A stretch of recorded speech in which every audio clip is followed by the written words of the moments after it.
আমিনুলের হাতে আমি এই ধানের শীষ আজকে তুলে দিয়েছি। আপনারা আমিনুলকে 12 তারিখ পর্যন্ত দেখে রাখুন। আমিনুলকে আপনারা দায়িত্ব দিন। আমিনুল দায়িত্ব, এলাকার মানুষের দায়িত্ব। ইনশাল্লাহ আমিনুল জিতলে পারে, ধানের শীষ জিততে পারে।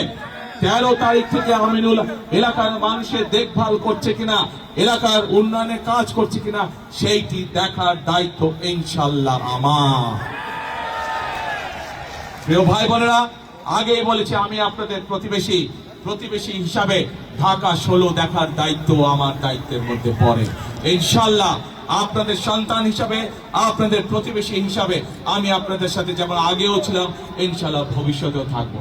প্রিয় ভাই বোনেরা, বক্তব্যের শেষে আবারও আমি আমার আমিনুলের জন্য, আমাদের দলের ধানের শীষের জন্য সামগ্রিকভাবে এইখানে যত মানুষ উপস্থিত আছেন, আপনাদের মাধ্যমে আপনাদের যে সকল আত্মীয় স্বজন বন্ধু বান্ধব সারা বাংলাদেশে ছড়িয়ে ছিটিয়ে আছে, আপনাদের মাধ্যমে তাদের সকলকে ধানের শীষের জন্য ভোট চেয়ে আমার বক্তব্য শেষ করছি।